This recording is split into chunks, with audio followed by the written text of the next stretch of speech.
आज हम आंशिक भिन्नों द्वारा समाकलन देखेंगे।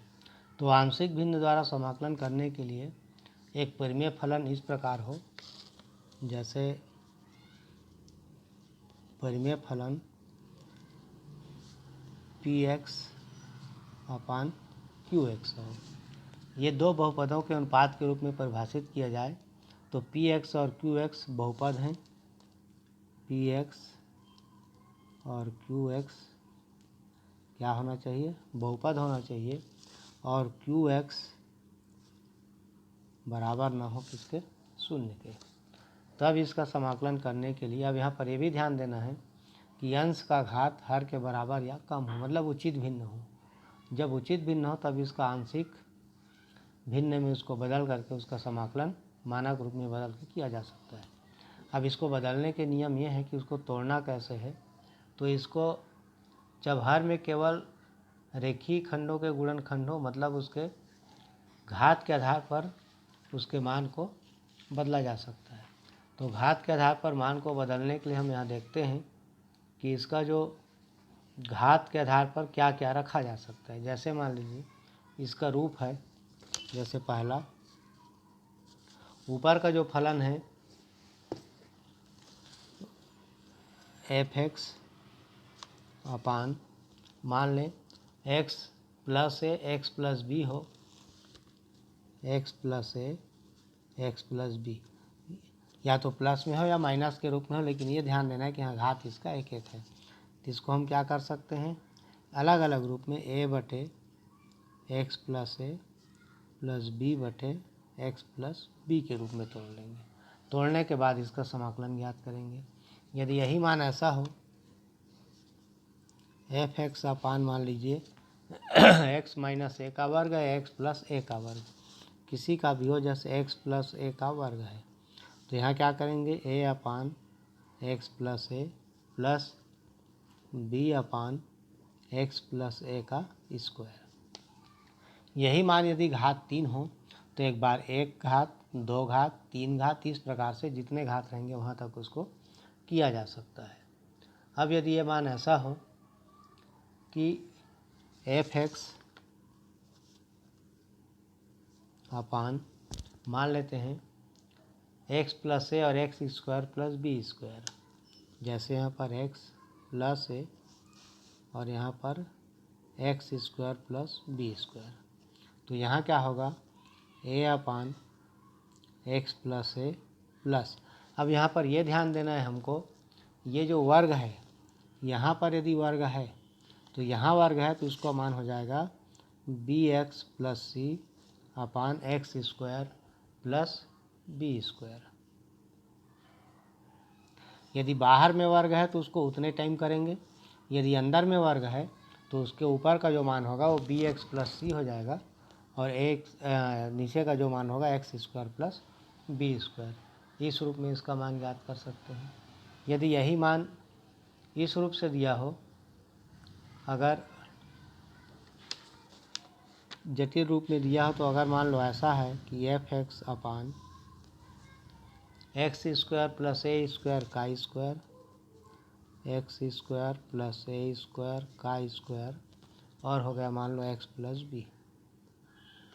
तो यहाँ पर ये जो मान होगा इसका मान देखने के लिए हम क्या करेंगे, यहाँ पर जो मान है ये x प्लस बी सामान्य घात में है तो इसको सामान्य लिख सकते हैं। अब ये जो वर्ग है तो जैसे ऊपर में हम देखें वर्ग के लिए यहाँ पर वर्ग करते हैं, तो ऐसे यहाँ पर x का वर्ग है अंदर में, तो x का वर्ग है तो इसके लिए लिखेंगे हम ax plus B upon x square plus a square.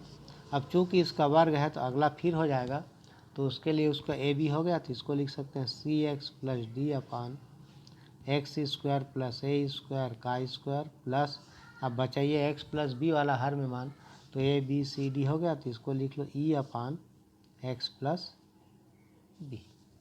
और इस प्रकार से इसको हल करेंगे आगे के रूप में। तो हल करने के लिए इसका नियम क्या है देखते हैं। पहले तो इसको इस रूप में तोड़ लेना है, तोड़ने के बाद उसको हल करना है। तो हल करने के लिए जैसे कोई क्वेश्चन है, मान लेते हैं 3x बटे x ऋण 2 और x धन 1, एक्स ऋण 2 एक्स धन 1 dx, मतलब इसका समाकलन करना है, तब इसका मान ज्ञात कीजिए। मान ज्ञात करने के लिए हम यहाँ पर पहले इसको तोड़ लें, तो नीचे में घात एक एक है दोनों के, तो इसको लिखेंगे, मान लेते हैं माना कि 3x बटे x माइनस 2 और x प्लस 1 बराबर। अब यहाँ पर घात एक एक है, इसलिए क्या हो जाएगा, एक को मान लें a बटे x ऋण 2 धन b बटे x धन 1। इसका लघुत्तम निकाले तो इधर का लघुत्तम आएगा क्या, x ऋण 2 और x धन 1, ऊपर का मान a का इसके साथ गुणा हो जाएगा, तो a x plus 1 plus b हो गया x माइनस 2। इसका इस पक्ष का मान लेफ्ट हैंड साइड का 3x बटे x ऋण 2 और x धन 1 है। दोनों में हम देखते हैं कि हर का मान बराबर है, इसलिए अंश का तुलना कर लेते हैं। तो अंश का तुलना करने पर क्या मिल जाएगा हमें, 3x बराबर a x plus 1 plus b x minus 2। अब यहाँ पर अब ये ध्यान देना है, जैसे यहाँ दो गुणनखंड है, एक तो x प्लस 1 है और एक x माइनस 2 है। एक एक को जीरो रख के मान देखते हैं। जैसे x माइनस 2 बराबर 0, तो x बराबर क्या मिल गया, 2। अब इसमें x बराबर 2 रख दें, x बराबर 2 रखने पर x बराबर 2 रखेंगे तो इसका लेफ्ट हैंड साइड क्या हो जाएगा, 3 दूने 6, और यहाँ पर 2 रखेंगे तो 2 ऋण 2 बराबर 0 हो गया। तो कुल मिला के ये पर 0 हो गया, बचा क्या, 2 और 1 3 है, तो ये हो गया 2 और 1 3 है, तो a 6 बराबर हो गया 3 है, तो यहाँ से मिल गया a बराबर कितना मिल गया हमको, 2, a का मान निकल गया। इसी प्रकार इसको हल करने के लिए x प्लस 1 है दूसरा एक गुणनखंड, तो x प्लस, यदि x प्लस 1 बराबर 0, तो x बराबर क्या मिला, माइनस 1। तो अब x बराबर माइनस 1 रख दूँ, तो x बराबर माइनस 1 रखने पर यहाँ पर 3x में x की जगह पर माइनस 1 रखेंगे तो हो गया कितना, माइनस 3 बराबर, यहाँ माइनस 1 रखेंगे तो ये हो गया 0, ये पूरा मान, तो बच गया यहाँ माइनस 1 माइनस 2 माइनस 3 भी, तो ऋण 3 बराबर हो गया कितना, ऋण 3b। तो यहाँ से मिल गया b बराबर कितना, 1, तो b का मान 1 मिल गया। अब इस मान को जो पहले हम माने थे, क्या माने हैं यहाँ पर, 3x बटे x ऋण 2 और x धन 1 बराबर a बटे x ऋण 2, तो a का मान कितना आया, 2, तो 2 बटे हो गया x ऋण 2 धन b का मान आ गया 1, 1 बटे आ गया x धन 1, इस रूप में टूट गया।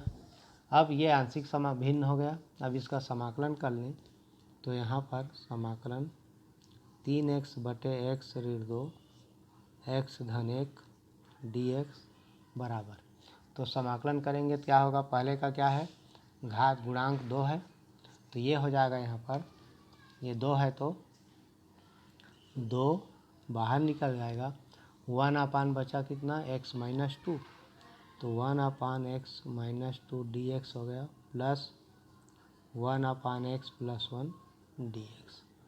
अब इसका समाकलन करने के लिए ये x माइनस 2 को मान लें t, तो dx बराबर हो गया dt, तो ये हो गया 1 अपान टी, 1 अपान टी मतलब log t, तो ये हो जाएगा 2 log x minus 2 plus log x plus 1 plus c, ये हमारा उत्तर हो जाएगा। तो इस प्रकार से इसको हल किया जा सकता है। इसमें जो भी प्रश्न आएगा उसके प्रश्न को रूप को समझ करके हल किया जा सकता है। तो इस प्रकार से जो एक घात वाले होंगे वो सामान्यतः उसको हल किया जा सकता है। यदि घात बड़े हों तो उसको हल कर, अगर अंश का घात बड़ा हो, हर का घात छोटा हो, तो उसको भाग करके हल किया जा सकता है। अब इसमें इस प्रकार से अगर कोई सवाल देखें जिसको हल किया जाए जैसे यहाँ पर है, ये सवाल मान लेते हैं x square plus x plus 1, जैसे क्वेश्चन है x square plus x plus 1 upon x plus 1 का होल स्क्वायर है और एक्स प्लस 2, ये डी एक्स, इसका मान ज्ञात करना है। तो मान ज्ञात करने के लिए यहाँ पर हम ये देखें, पहले इसको मान लें। तो मानेंगे कैसे? उचित परिमेय भिन्न फलन है, क्योंकि यहाँ देखोगे वो अंश का घात 2 है, हर का घात यहाँ 2 और यहाँ गुणा होगा तो 3 हो जाएगा, मतलब ये क्या है? उचित भिन्न है, उचित परिमेय फलन है। इसलिए इसको सीधा हम इस रूप में लिख सकते हैं x square plus x plus 1 upon x plus 1 का स्क्वायर और एक्स प्लस 2 बराबर मान लें ए बटे। तो यहाँ पर एक्स प्लस 1 का वर्ग है, तो एक बार आएगा एक्स प्लस 1 प्लस बी बटे एक्स प्लस 1 का हो गया वर्ग प्लस सी बटे एक्स प्लस 2। अंदर में किसी का वर्ग नहीं है, इसलिए सीधा सीधा ए बी और सी हो जाएगा। अब इस मान को जैसे पहले वाले में हम देखे थे, क्या करेंगे?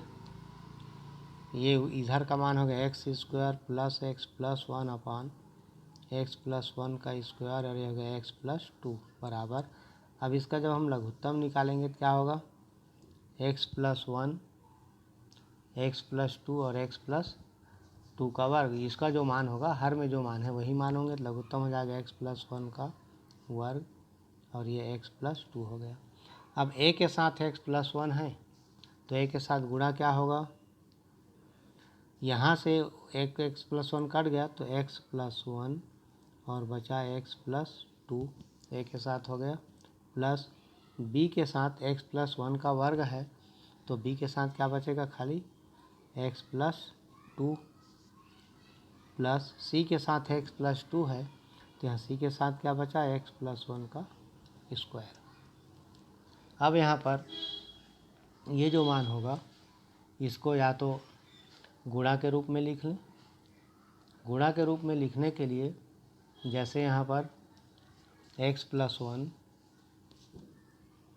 जैसे x square plus x plus 1 बराबर, इसका जो मान होगा, इसको यदि हम गुणा कर लें, इन दोनों का गुणा, अब ये जो मान होगा ए, पहले तो इसको ऐसे लिख लें x plus 1 x plus 2 plus b x plus 2 plus c x plus 1 का वर्ग, क्योंकि हर के मान बराबर हैं। अब यहाँ पर इसको गुणा कर लें। गुणा कर लें मतलब ये है कि इसके जो मान होंगे, जैसे एक्स वर्ग प्लस एक्स प्लस 1 बराबर, ये इन दोनों का गुणा क्या हो जाएगा? A x square plus 3x plus 1 हो गया। इसका मान जो होगा, यहाँ पर 2 है तो 2 एकम 2 हो जाएगा ये, प्लस बी के साथ जो का तो होगा ये एक्स धन 2 प्लस सी के साथ एक्स प्लस 1 का स्क्वायर है, तो a square plus 2ab plus B square. अब यहाँ पर एक्स के गुणांकों को अलग कर लें, ताकि तुलना करने में या तो हम सीधा मान रख सकते हैं या गुणांकों का तुलना कर लेंगे। तो गुणांकों का तुलना करने के लिए इसको क्या करना है? जैसे यहाँ पर आया x square plus x plus 1, अब इस मान को ए के साथ एक्स वर्ग का गुणा है और सी के साथ एक्स वर्ग का गुणा है, तो इसको हम क्या लिख सकते हैं? ए प्लस सी एक्स स्क्वायर हो गया, प्लस अब एक्स के गुणांक देखें तो यहाँ ए के साथ 3x है, बी के साथ x है और सी के साथ कितना है? यहाँ भी 2x है, तो ये तीनों में गुणांक हो जाएगा। तो ए के साथ 3 है, तो 3a plus B plus 2c हो गया और यहाँ से कॉमन निकल गया x, प्लस जो बच गया यहाँ 2a, यहाँ 2b और यहाँ c, तो ये हो गया 2a plus 2b plus c। इस प्रकार से भी मान हो गया। अब इसको हल करने के लिए या तो यहाँ पर 2 प्रकार से हल किया जा सकता है। अगर सीधा सीधा मान रखें, जैसे x के जगह पर यदि ऋण 1 रखें, क्यों? क्योंकि x धन एक इसका एक गुणनखंड है। तो x बराबर, यदि यहाँ ऐसा कर लें, यदि x धन एक बराबर 0 तो x बराबर आया कितना, ऋण 1। तो x बराबर ऋण 1 रखने पर यहाँ पर जो मान होगा गुणनखंड में देखें, ये और ये दोनों क्या हो गए, 0 हो जाएंगे। यहाँ बचेगा ऋण 1, तो ये ऋण 1 धन 2 बराबर 1 b, यहाँ b बचा। और यहाँ ऋण 1 रखेंगे तो ये ऋण 1 का वर्ग 1, 1 2 और 1 3 हो गया। तो यहाँ पर ये घट जाएगा। तो x बराबर ऋण 1 रखने पर b का मान कितना आएगा, 1 आएगा। b का मान 1 कैसे, ये जो मान है x का मान ऋण 1 रखे तो ये 0 हो गया, ये 0 हो गया। यहाँ पर ऋण 1 रखने पर ये आ गया धन 1 b। और यहाँ पर x का मान ऋण 1 रखेंगे तो ऋण 1 और 1 कट जाएगा, यहाँ ऋण 1 का वर्ग 1, तो b का मान आ गया यहाँ पर कितना, 1 आ गया। तो b का मान 1 आ गया। इसी प्रकार x धन 2 बराबर 0, इसका भी हम गुणनखंड आसानी से कर सकते हैं। अब यदि x धन 2 बराबर 0 तो x बराबर कितना आ गया, ऋण 2। अब ये ऋण 2 रखने पर क्या होगा, ऋण 2 रखेंगे तो ये वाला टर्म 0 हो गया पूरा, ये 0 हो गया। यहाँ क्या बचा, ऋण 2 धन 1, ऋण 2 धन 1 बराबर ऋण 1 और ऋण 1 का वर्ग बराबर 1। तो c इंटू 1 यहाँ आ गया, c इंटू 1 यहाँ आया। अब यहाँ देखें, ऋण 2 रखेंगे तो ऋण 2 का वर्ग हो गया 4, यहाँ ऋण 2 है तो 4 1 5, 5 में 2 गया तो ये आ गया कितना, 3। तो c का मान आ गया, c बराबर हो गया कितना, 3। अब c बराबर 3 होने पर हमको एक और मान चाहिए कि इसका a का मान ज्ञात नहीं हुआ है। तो जब यहाँ b और c का मान ज्ञात हो गया है, a का मान ज्ञात नहीं हुआ है, तो इसमें क्या करें, x वर्ग के गुणांक, जैसे यहाँ पर x वर्ग का गुणांक क्या है, a प्लस c है, तो x वर्ग के गुणांकों का तुलना कर लें तो c का मान ज्ञात हो गया है। तो x वर्ग के गुणांकों का तुलना करने पर, x वर्ग के गुणांक का तुलना करेंगे तो हमारे लेफ्ट साइड में x वर्ग का गुणांक 1 है और यहाँ पर x वर्ग का गुणांक क्या है, a प्लस c है।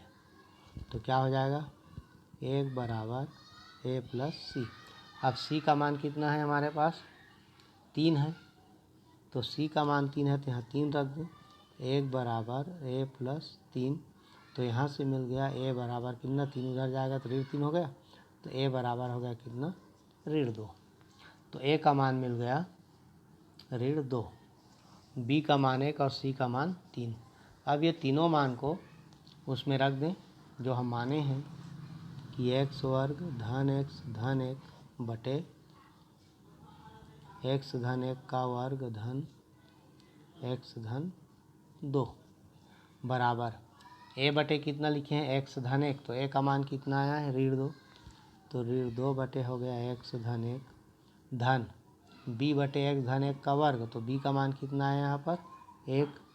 तो 1 बटे x धन 1 का वर्ग हो गया धन c बटे x धन 2, तो c का मान कितना आया है, 3। तो 3 बटे हो गया x धन 2। अब इसका समाकलन कर लें। तो समाकलन करने के लिए जैसे समानता समाकलन किए हम इस प्रकार से,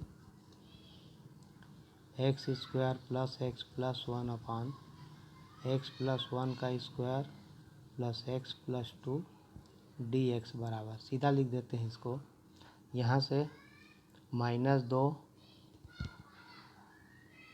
बाहर निकाल लो तो 1 upon x plus 1 d x plus 1 upon x plus 1 का वर्ग, यह हो गया, प्लस ये 3 बाहर निकल जाएगा, 1 upon x plus 2 D x हो गया। समाकलन क्या हो जाएगा इसका, सीधा सीधा ये हो गया, यहाँ पर जो मान है -2 और x प्लस 1 को मान लिए t, तो यह हो गया log 1 अपान टी, तो log t हो जाएगा, log x प्लस 1 हो गया, प्लस अगर x प्लस 1 को यहाँ t मानेंगे हम तो 1 अपान टी का स्क्वायर हो जाएगा, तो 1 अपान टी का स्क्वायर हो जाएगा, तो इसका मान कितना हो जाएगा, तो ऊपर जाके तो टी की घात -2 हो गया, तो -2 + 1 अर्थात x + 1 का घात -2 + 1 अपान -2 + 1 यह हो गया +3, ये सीधा सीधा है तो log x + 2 हो गया। तो कुल मिला के यहाँ मान आ गया कितना, -2 log x + 1 यह हो गया। और उसके बाद ये जो मान होगा, ऋण 2 धन 1 बराबर ऋण 1 हो गया, x धन 1 की घात ऋण 1 और यहाँ पर भी ऋण 1, तो मतलब यह हो गया -1 अपान x + 1 हो गया +3 log x + 2 और +c, ये हमारा उत्तर हो जाएगा। तो इस प्रकार से जितने पद में उसको तोड़ा जा सकता है, तोड़ के सबका अलग अलग उसका मान ज्ञात करना है। तो इस प्रकार से आंशिक भिन्नों का समाकलन हो जाएगा।